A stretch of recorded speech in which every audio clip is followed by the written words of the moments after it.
All right, Frank. Yes. From Manhattan Milk. Yes. Pronounce your last name for me. Acosta?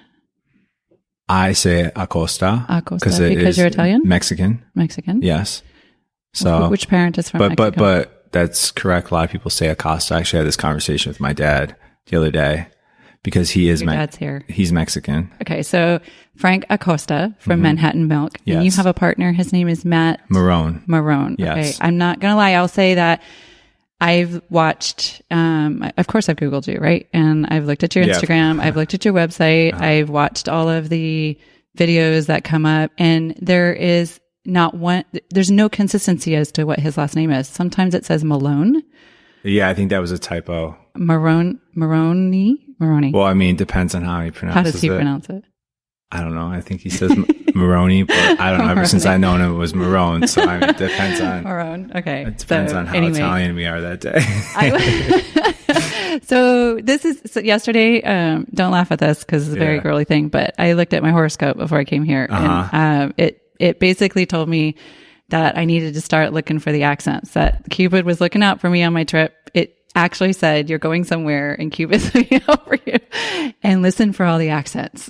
All the accents. Great. I'm going to the right place. I've got New Yorkers. I've got people who have family in Mexico. Yeah. Now he's probably got an Italian heritage. Who, Matt? Yeah. Yeah. Okay. It's, people just usually think that both of us are Italian because of my mother is, English and Irish. So, the mixture. Yeah. Sometimes whatever, but no. You're like, just. They're like, because then it's a long discussion. How are you Mexican? I say, well, I am, but it just is what it is. Okay, I'll just circle back really quick to the Mexico thing, and then we can move along because most people who have listened to this know that there's a common thread in all of my conversations and everything I do in life, and that's Mexico. Mm-hmm. I swear I was meant to be born in Mexico.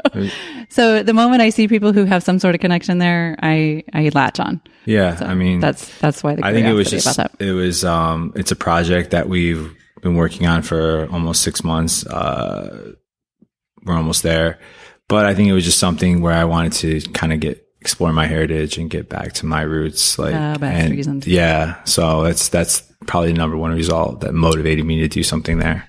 I love it.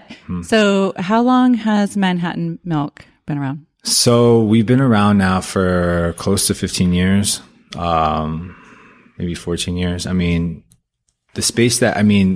we've just kind of started to hit our stride more or less with social media, with branding, but we launched in around 2006 or 7. But back then it was different, it wasn't like there was no social media. I mean, there was no, it was just press. And if you got into the press and the right people saw it, then, you were fortunate. And then, hopefully your business would grow from there. So you guys have a lot of press. Is it recent or is it from back then? No, I mean, we have consistent press. I mean, but that's great. I mean, it lets you know you're alive, makes you know that you're relevant. Right. I mean, we started in Daily Candy, which no longer is around, but that was something that was really big back way when. And then from there, we hooked up with Picheong, which was Jean George's pastry chef. And then Bon Appetit, we did some articles with Bon Appetit, business, Fox Business, CBS, ABC. Did you have a PR agent, or No. you guys are just hustlers? Never had a PR agent, never paid for advertising. Yeah. Not one thing. Did you have a huge community before you started? No, we started it ourselves out of with one truck. I mean, we just thought the name was great. It made sense. We were younger at the time. We had that type of look. Younger. We had that type of look, you know what I mean? And we were in shape and, and we just gave it a shot. And, it's definitely been, trying nonetheless with all the changes and Amazon and all the big companies. So we've had to constantly reinvent ourselves. Right. It's, it's a great concept. I come from Sonoma County, right? So we're very much into agriculture and milk. And obviously we've got some big milk brands out there. And which is one of the reasons why I was fascinated with the just the brand itself. But the idea, when I was a kid, I grew up in the desert. I grew up in Arizona. And my mother had milk delivery come. We had once a week. It wasn't glass bottle at the time. But nonetheless, I remember the mornings in which I'd open up the door. And in Arizona, like it's freaking 90 degrees when you open the door at 8 in the morning. That's crazy. So I never heard of that in Arizona. Ridiculous. Yeah. It's ridiculous. So you have to open the door and pull the milk in really early or you're in trouble. But so it's nostalgic, right? Yes. And I think generally speaking, at least there's a group of people, probably on the coasts more than and you can speak to this too, because you're from the Midwest a little bit, but it seems like on the coast, people are willing to latch on to, new ideas, obviously, but when there's a nostalgia around them, it seems, and correct me if I'm wrong, but it seems like it takes hold, it gets traction a little bit quicker. What are your thoughts? My thoughts on that, I mean, I think it's kind of a hard question because our company has just gone through, I mean, we're a small local company. You got to look at it as a mom and pops type of a deal. I mean, you have 2 people basically running the company in 4 cities, 1 international city.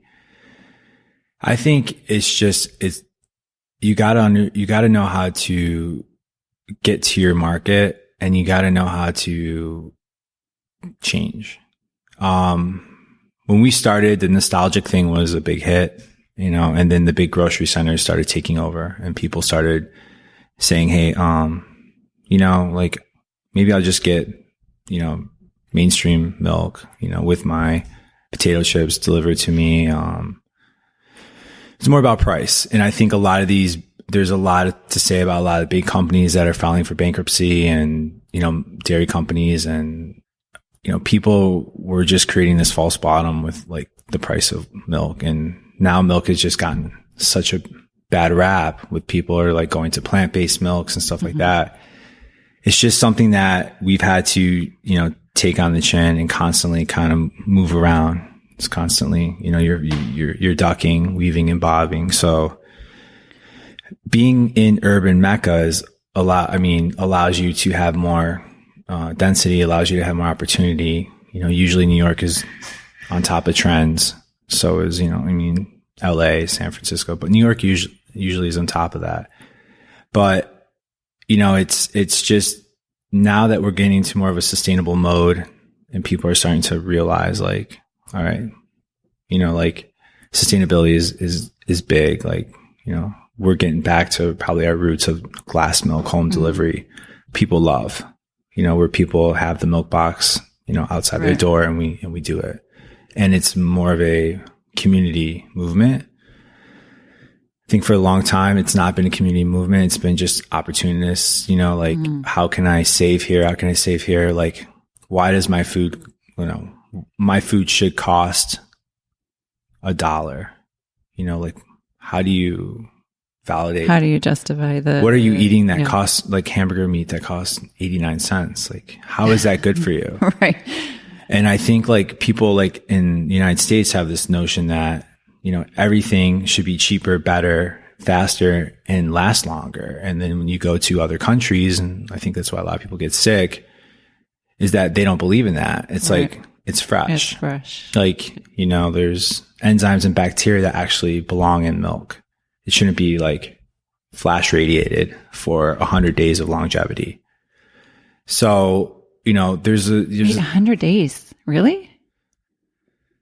A lot of that stuff you see lasts for a long time. I mean, it's sealed in cardboard. It's there.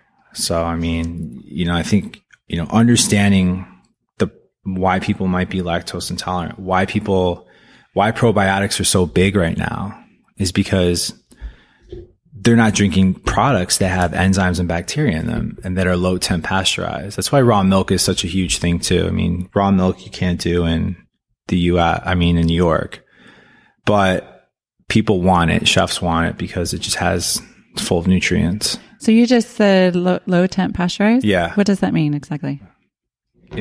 It means basically that we try to keep as many nutrients in it as possible. Longevity wise, it's not beneficial and our milk expires quicker. Right. But what you get in this versus mainstream is bar none. Right. I mean, it's it's apples and oranges.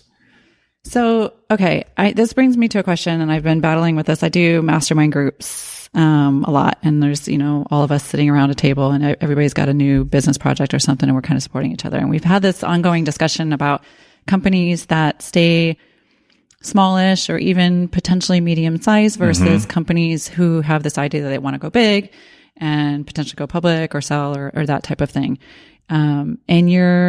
So you said 15 years you guys have been around, and now you're in 4 cities. Yeah. And you have a partnership now, right? With, I guess not a legitimate, not a partnership in your corporation, but you're working with a farmer's butler. Is that right? No, that's butler? Another, we own that company as well. Got it. So that company is just based off of a really high end pantry service, it's model. A corporation type. B2B. Right? Yeah. Okay. Yeah. So I guess my question for you is like, when we talk about getting back to nostalgia and to people maybe wanting the glass bottle delivery, and maybe there's a cap into the size of growth. Yeah. Because as you mentioned, the mainstream kind of really wants the fast delivery, the cheap, the thing that lasts longer. So you have probably a smaller audience of people who can appreciate it. Do you have, in your mind, are you good with being like, okay, we're going to be kind of boutique-ish in these areas where people can kind of appreciate the nostalgia of it, the importance of the way that you're producing your product? Or do you think that there's a way to potentially educate the general consumer to go more into that direction? I personally subscribe to the idea that bigger is not always better. Like for me, for a business owner, not that I don't want to grow, but I don't have the desire to conquer the world with my business, because I prefer to have a community or a consumer that can appreciate the philosophy behind it. I think what's important, and I preach this on a daily basis, is, believing in what you do. We've never had an investor. I went to University of Michigan and I spoke on the alumni panel, and I think I was extremely different than who was on the panel. I think understanding how to run a business and make it positive cash flow and make a living out of it, and actually giving people opportunity to have jobs and to make differences in people's lives, and believing in something that you own or you sell is just, I don't think it works like that anymore. I think CEOs and people drift from company to company to company based on financial opportunity. Listen, we all need to make money. I mean, we have to pay our bills. We have to provide food for our family. But, Matt and I have definitely explored VC before, and people have, talked to us about it, but losing creative control of my company is something that I could never do. And I'm really passionate about that. I'm really passionate in the fact that, are we a delivery company? Yes. But our model is not based off of a delivery. I mean, we have our farm, we're allowed to help a 5th generational farm, like produce an art, whether you think milk's an art or not. You may think stuff on the walls an art. No, 100%. I agree with that. Same so thing. It's like not compromising your art, not selling out. Right. And I think that's important. I think, having creative control and being able to donate, like we donate turkeys and we stand outside and just hand them out. We give back to community, graduations for daycares and stuff like that. It's all comes from our heart, and the things that we donate. We did a pride event with Macy's this year, things like having diversity and picking and choosing the things that we should be a part of is important to have, because it just paints who we are. And I think, big companies, you don't have that, and, if I had a board and I had VC, they'd be like,